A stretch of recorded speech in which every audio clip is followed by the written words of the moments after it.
Assalamualaikum warahmatullahi wabarakatuh.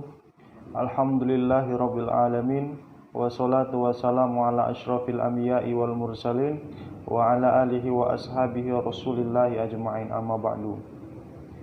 Yang paling utama, marilah kita panjatkan puja dan puji syukur kita ke hadrat Allah Subhanahu wa taala yang telah memberikan kita nikmat kesehatan, nikmat keselamatan sehingga kita dapat kuliah online secara daring.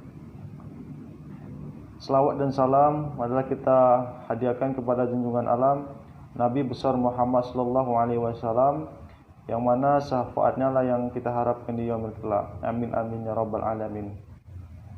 Baiklah, kami dari kelompok 3 ingin mempertanggungjawabkan hasil dari diskusi kami, yang dimana hasil diskusi kami itu berjudul dan bertemakan peraturan dalam perbankan syariah. Baiklah, alangkah baiknya kita mulai diskusi kita pada siang berbahagia ini dengan sama-sama melapaskan al-basmalah. Bismillahirrahmanirrahim. Baiklah, saya akan memperkenalkan anggota tim saya. Yang pertama ada saudari Fitri Sagita, dan yang kedua ada saya sendiri Robi Prayoga, dan yang ketiga ada saudari Nurul Hasanah, dan yang keempat ada saudari Helia Fitri. Langsung saja kepada pemateri pertama, yaitu Fitri Sagita, dipersilahkan.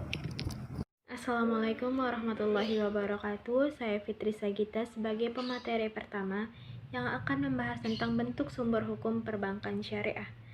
Berbicara mengenai perkembangan bisnis syariah di Indonesia tidak terlepas terhadap masyarakat negara-negara muslim di dunia. Bank syariah sendiri pertama kali yang ada di Indonesia yakni Bank Muamalat Syariah atau BMI yang mulai beroperasi pada tanggal 1 Mei tahun 1992. Melalui Lembaran Negara Republik Indonesia nomor 182, disahkanlah Undang-Undang nomor 10 tahun 1998,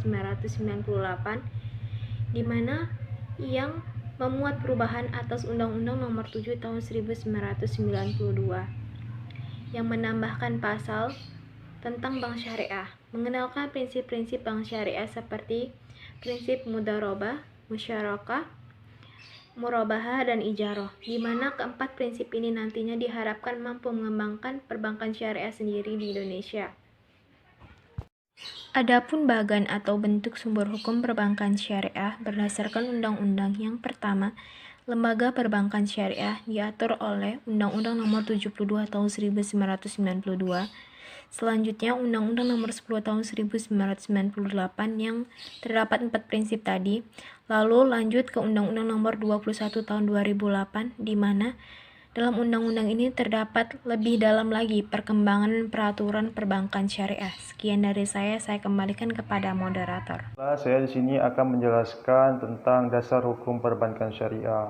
Nah, dasar hukum perbankan syariah itu ada 4. Yang pertama Al-Quran, yang kedua Al-Hadis, dan yang ketiga ijma ulama, dan keempat ijtihad dan qiyas. Yang pertama Al-Quran. Al-Quran merupakan pedoman serta sumber hukum di dalam Islam. Salah satunya hukum-hukum bagaimana kita bermuamalah. Dan yang kedua Al-Hadis. Al-Hadis ini menjelaskan atau melanjutkan dari Al-Quran, yang dimana makna-makna dari Al-Quran yang dijelaskan secara umum dan global akan dijelaskan di hadis secara terperinci berkaitan tentang bagaimana kita bermuamalah khususnya dalam dunia perbankan syariah. Kemudian yang ketiga ada ijma ulama. Nah, ijma ulama ini biasanya dipakai di dalam perbankan syariah untuk pendapat serta fatwa-fatwa ulama, terutama fatwa-fatwa yang berkaitan tentang perbankan syariah dalam pengelolaan uang serta akad-akadnya. Kemudian ijtihad dan qiyas. Nah, ijtihad dan qiyas ini merupakan kenapa dipakai dalam perbankan syariah?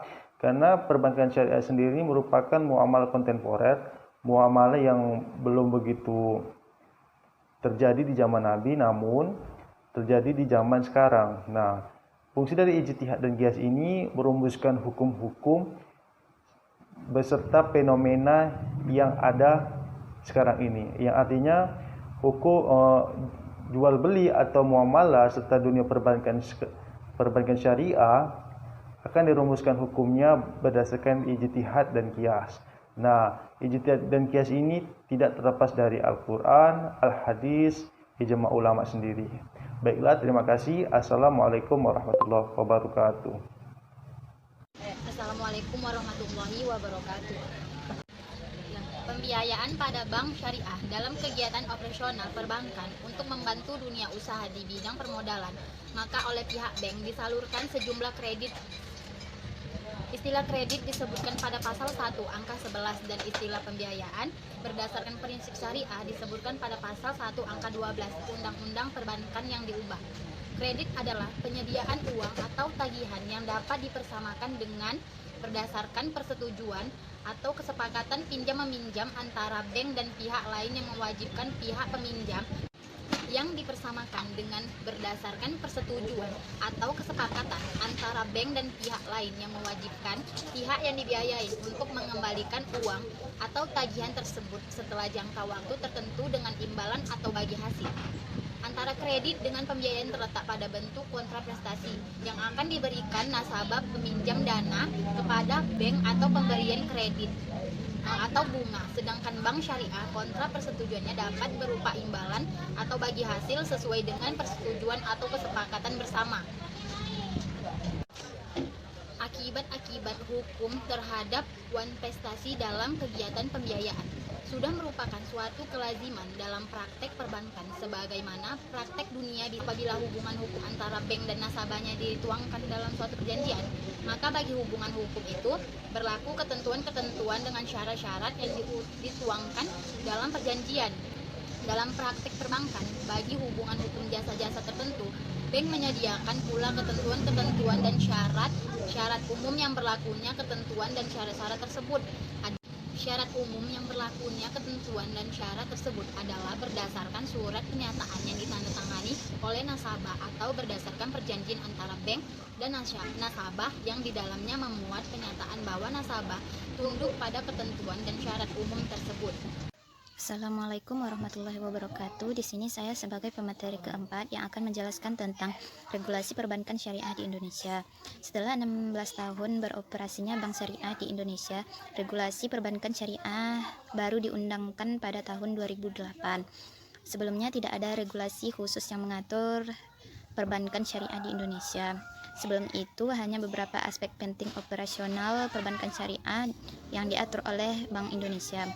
Pada saat Bank Muamalah Indonesia didirikan, dasar hukum pembentukan bank syariah adalah Undang-Undang Nomor 7 Tahun 1992 tentang perbankan. Undang-undang ini merupakan amandemen dari Undang-Undang Nomor 14 Tahun 1967 tentang prinsip perbankan atau Undang-Undang Pokok Perbankan. Satu-satunya ketentuan yang memberikan kemungkinan untuk pengoperasian perbankan syariah adalah bagian 1 yang mendefinisikan tentang bagi hasil yang berlaku dalam operasi perbankan di Indonesia. Berdasarkan ketentuan inilah Bank Muamalah Indonesia beroperasi, sedangkan peraturan yang terkait dengan pengawasan syariah dan produk bank diatur dalam keputusan Gubernur Bank Indonesia dan peraturan Bank Indonesia. Ketika krisis keuangan tahun 1998 menerpa Indonesia, beberapa bank dan undang-undang perbankan telah diubah.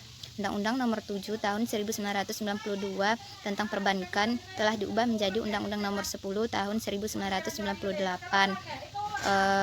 tentang perbankan. Amandemen undang-undang ini telah memungkinkan bank konvensional untuk membuka layanan keuangan syariah di Indonesia. Jadi, kerangka hukum utama dari setiap regulasi perbankan syariah di Indonesia merujuk pada Undang-Undang Nomor 7 Tahun 1992 tentang perbankan yang kemudian diamandemenkan menjadi Undang-Undang Nomor 10 Tahun 1998 tentang perbankan. Implementasi praktis dari undang-undang ini disediakan oleh Peraturan Bank Indonesia, meliputi berbagai aspek yang berkaitan dengan produk dan operasional perbankan syariah. Sebelumnya, regulasi adalah suatu peraturan yang dibuat untuk membantu mengendalikan suatu kelompok, lembaga atau organisasi dan masyarakat demi mencapai tujuan tertentu dalam kehidupan bersama. Regulasi ditetapkan pada peraturan hukum negara, peraturan perusahaan, dan lain-lain sebagainya. Selanjutnya ada kerangka hukum perbankan syariah. Dapat dilihat sendiri pada tabel terdapat regulasi bank syariah dan regulasi bank konvensional yang menawarkan bisnis syariah. Meskipun banyak aspek perbankan syariah yang telah diregulasikan, namun terdapat aspek-aspek bisnis perbankan syariah yang belum diatur dalam kerangka hukum perbankan syariah. Pemerintah harus membuat regulasi menyeluruh untuk mengatur semua persoalan berkaitan dengan operasional perbankan syariah di Indonesia. Demikian dari saya. Wassalamualaikum warahmatullahi wabarakatuh. Saya kembalikan kepada moderator.